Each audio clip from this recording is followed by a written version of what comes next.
Hi, sorry this took a little too long. I've just been busy with a couple things. But whatever, I'm gonna be reviewing all four of these films. Um, but like I'm, putting my thoughts after I watch each film, so there's gonna be like a couple cuts.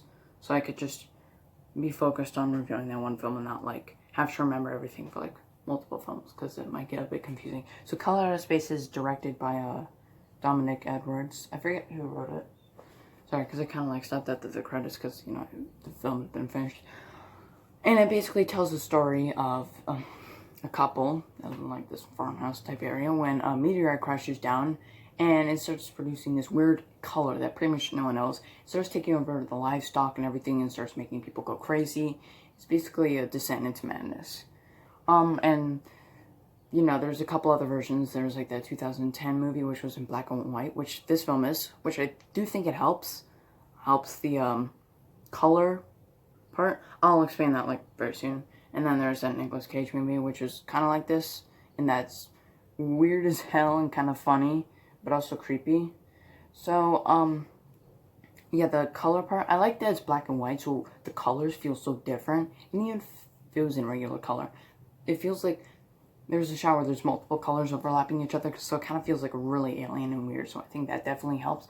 And the actual color is creepy, especially when the main character was like having his hands wide open and the yelling was kind of like almost like this, or like the noises he was making were kind of like disturbed, like in the lighthouse. That was kind of creepy. It went on for like 2 minutes, but it was kind of creepy with the color, and I think it did a pretty good job with like the thing. It was pretty creepy how it took over the livestock and just made everyone crazy. It was pretty believable. So these are like the pros. Some of the scenes were actually kind of creepy, especially the ones that are a bit more quiet. And yeah, there were some moments, especially that part where the dude was having his hands wide open, just kind of like floating. That was pretty creepy.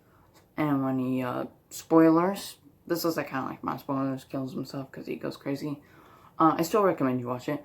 There are some pretty creepy parts. Some of the voice acting is good.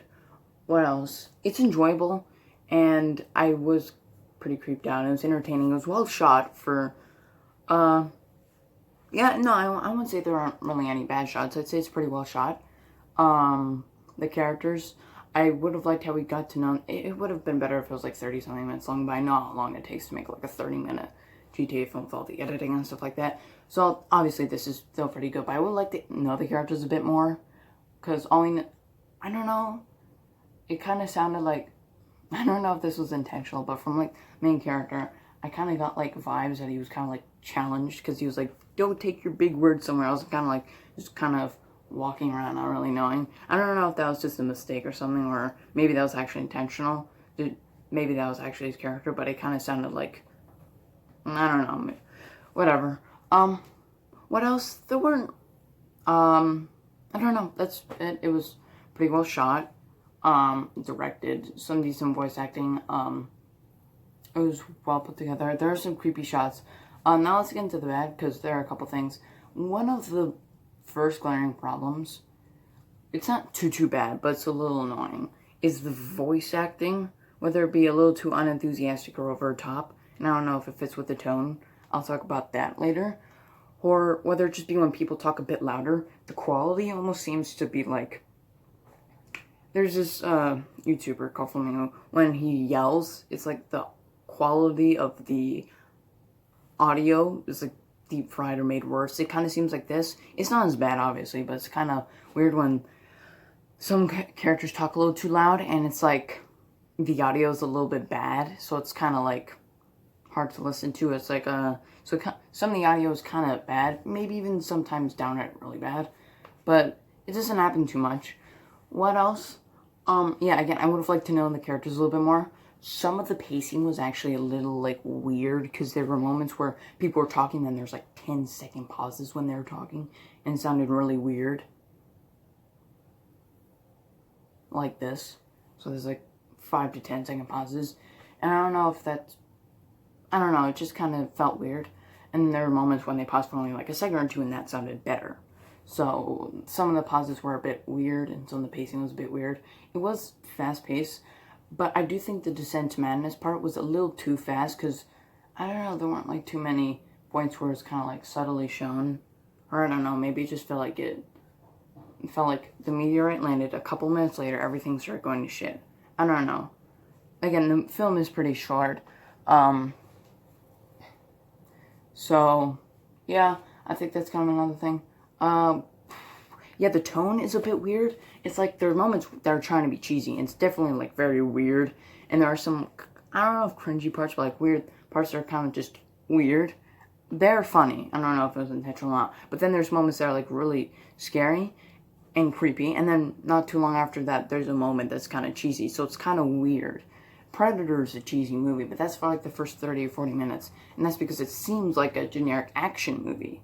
But then it starts going into horror, or the only like cheesy things might be like jokes that people tell each other, or the characters tell each other, like, you know, when they're nervous, or when they know that something is there, but they're not completely sure. This, they're completely aware that there's something terrible taking over, but the main character doesn't believe it despite the weird stuff that's doing. And it's just, the tone is a little bit weird because there are some genuinely creepy moments, and then there's moments that just kind of make you laugh, so it's kind of weird. But Nicolas Cage version, because yeah, I know there was that version, there were some cheesy moments, but then there were creepy moments, and it didn't feel like it was interfering. Like the cheesy moments weren't like interfering, messing up the tone. It didn't happen too much in this film, but it was still like kind of weird. So overall, that was the film. Would I recommend you watch it? Yes. I think had the audio been fixed, the character's been a bit better. And the tone just be settled on which one it actually was, because it felt like it was kind of like conflicting. I think this could be really good. It still is like decent. I'm gonna give Orange Domino Studios Color Out of Space a B-. Now on to Dagon, I think. So Dagon, I guess that's how you pronounce it. I'm gonna pronounce it Dagon. Is directed by Hound X's. Again, I think that's how you pronounce that. And basically it tells the story of this writer going to Dunwich to like write a story when weird stuff starts to occur and the ship gets pretty much capsized. So the good stuff is the voice acting is better. Some of it's a little but most of it's actually pretty good, and the quality is pretty good, and it was clear and you could hear. I'm not saying that in Color in Space you couldn't hear, but it's just the quality was much better. The cinematography was very good. I did like the shots. Some were very good, especially when the character was like just lying in the water. And then when you were like close up on his face and like there's stuff on his face. I don't know if that was like tears or like something weird. I don't know. Because I don't know too much about H.P. Lovecraft and all the stories. I just know about like Cthulhu and, you know, Color Out of Space. That's really it, honestly. Yeah, I do. There are quite a few shots that are actually really good. What else? I did like the ending was pretty good with the rock. I don't really know what that means. I think it was pretty cool. The music was very good. It's just everything technical about it was very good. It's definitely fast paced, and it was definitely creepy. And here are my problems. Some of the voice acting is either a little hard to hear, whether it be like too low, like the person's speaking too low, or I don't know, something like that. So it's a little hard to hear. And there's a moment when the captain walks up the ship and he's kind of just like almost like just standing there, but he's still kind of like walking. He's not really moving anywhere, I guess. So that was kind of funny. And when the main character flew off the boat, I don't know, just the way it was timed or something made it almost kind of like laughable. Not really like bad. It was just kind of weird. It was just like, oh, okay. That was kind of laughable. But then the shot after that with him in water was definitely pretty cool. But I just say that. And how short it is. It's like really short. The description says cosmic phenomenon is beginning to happen, but not that much cosmic phenomenon. Not that much happens. Just the boat gets capsized, which could just be a regular storm, and then he just sees weird stones. So it's really short. And when I was getting into it, just like BB Poop Deck said, it was definitely intrigued, and I was like, oh, where's it gonna go next? So the rocks are really cool. What's gonna happen? Oh, I don't know. I guess that's the end.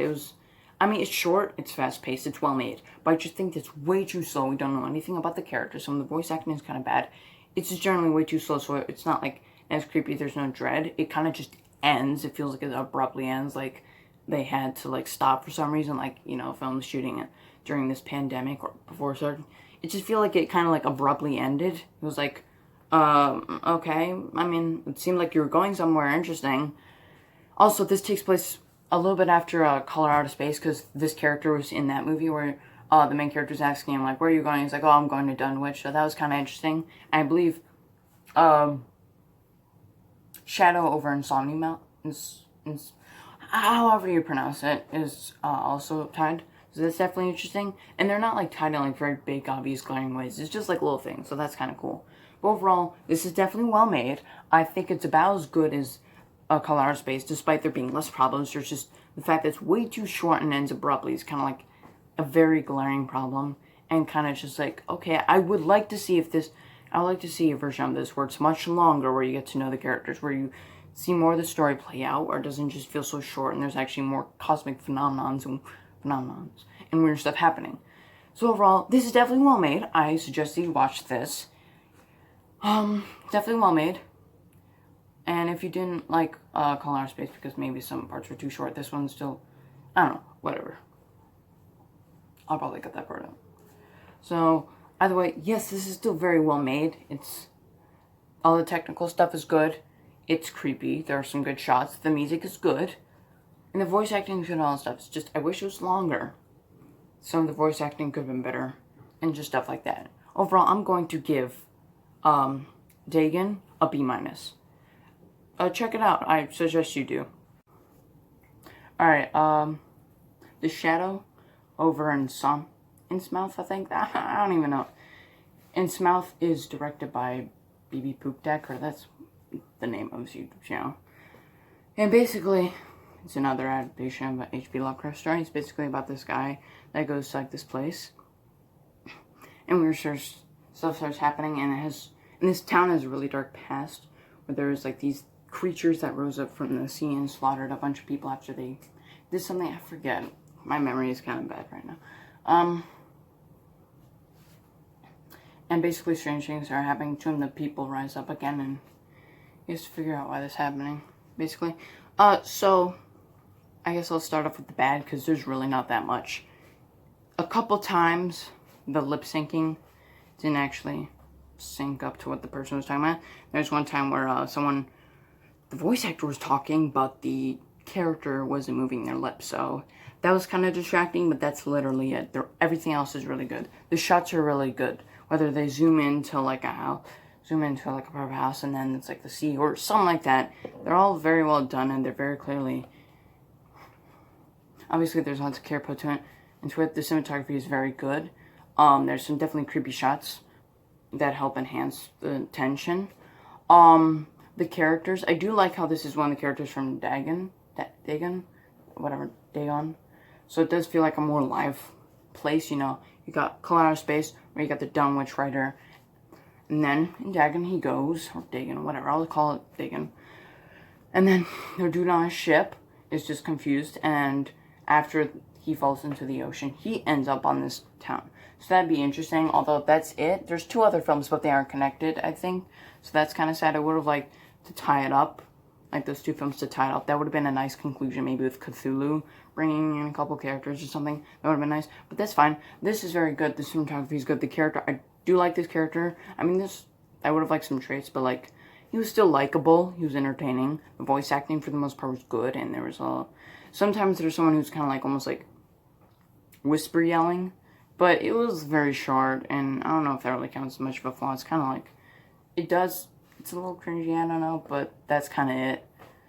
Even if it's not really that big of a flaw, so it's like, whatever. It happens like 5 seconds.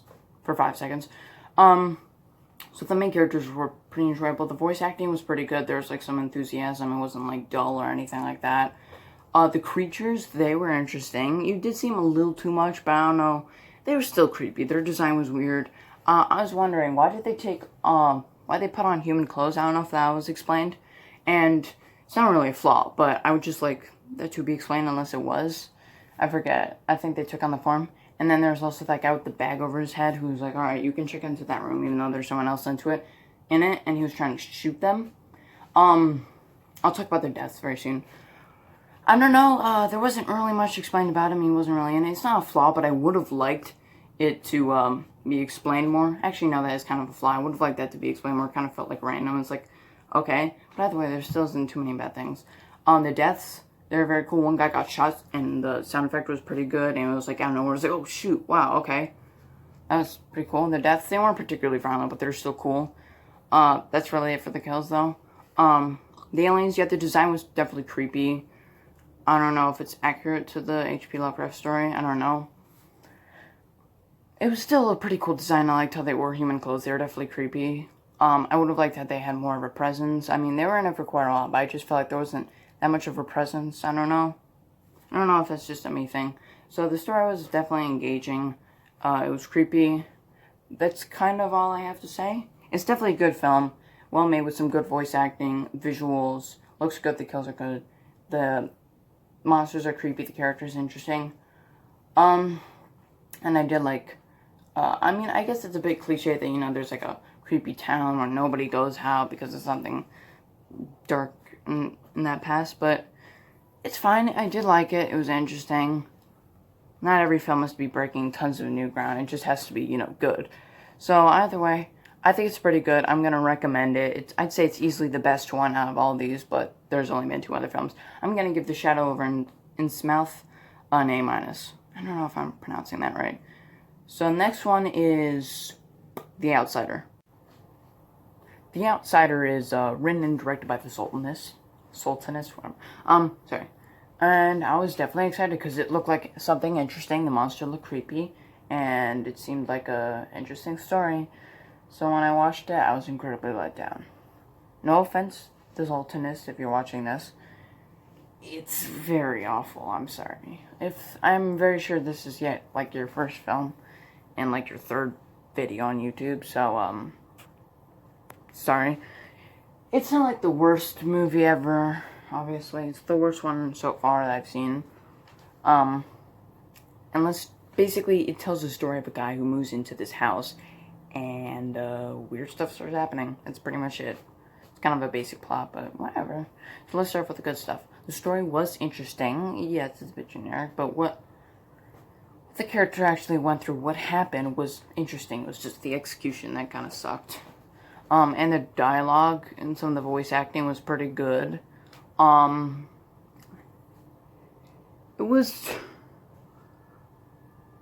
There were some interesting sets. That's kind of it, actually.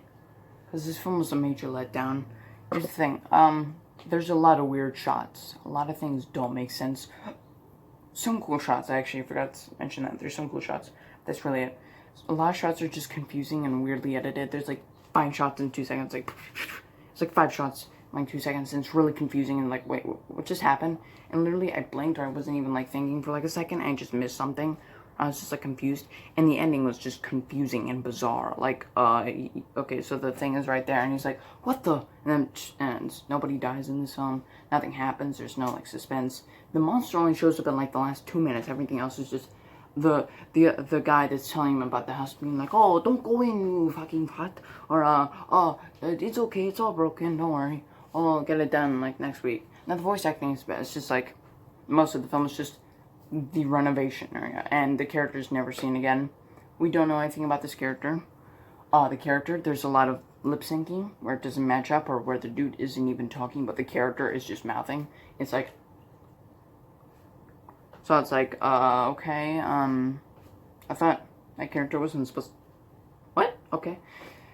So it's really weird. There was no suspense. I didn't really care about this character. I mean, I wasn't really scared the monster showed up in like the last 2 minutes. That's not necessarily bad. I mean, kind of, because there's not that much going on. This movie is boring. It's like kind of just people walking around, or this main guy, or just 2 people walking around.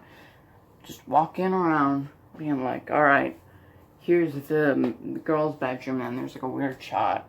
It's just like, I don't know, it was kind of like dozing off, like, oh, I'm sorry. Didn't notice it, because it was just kind of like, there. Most of the shots are kind of just there. They're pretty badly edited. The music, oh my gosh. That was weird. There was like a mix of 3 to 5 songs in like a couple seconds. It was like creepy, then random, weird, then creepypasta sound. It's like, or like a violin noise. It's just so weird. It's like so jarring and bizarre. I don't know, it's just really confusing. So that's kind of it. There's really no character development. I wasn't scared. It was kind of boring. Weird shots, weird music. It's not the worst thing ever. Not that far from it, though.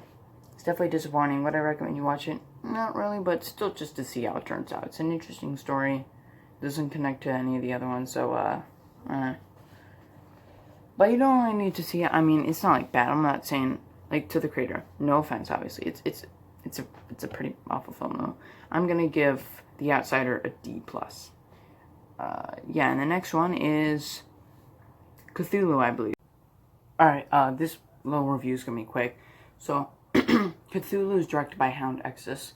I guess the second time they said something for this Dark Universe thing. Basically tells the story of this unhappy couple visiting this shore town, kind of, or just this town near a shore. And eventually, the husband gets convinced to try and awaken Cthulhu, basically. So, this is gonna be a quick review, and this is easily, without a doubt, the best one. So there's nothing wrong with this film, even if there's some, like, kind of bad lip syncing. It happened, like, once. I don't even think twice, but it was, like, really quick. And even if, like, literally everything else is just amazing. The cinematography is very good. There's a moment where, like, the character's just, like, walking around, it's kind of moving around, it's kind of, like, showing him just, like, I don't know how to explain it. It kind of makes you feel like you're also falling. The cinematography is kind of like the lighthouse with the bars. I forget, like, what aspect ratio it is. It's definitely very good. The characters are interesting. I mean, I didn't care too much about them, but they're still interesting and fun to watch. The voice acting was good. Although when the lady got stabbed, or the actually kind of sounded a bit like, I don't know. I guess it's kind of funny because she's just like, ah, and then just the comical noise. But it wasn't that bad. I mean, after that, there was, like, a really cool shot of the dude, like, almost basically falling over. And then Cthulhu looks pretty good. I do like the little cult that's trying to awaken him besides main character, although they really aren't in it too much. But still interesting. The music is very good. It sets the atmosphere. It's very good. And it's creepy. It's entertaining. That's kind of really is. It's a really good short film. It's really well done. Good music. Interesting characters. It's creepy. I'm sorry this part is short. It's just I don't want the review to be too long because it's right like 20 minutes long. So this is the best one. I'm gonna give Hound Exus, Cthulhu an A+. So if you like this review or this video, make sure to like and subscribe for more videos kind of like this.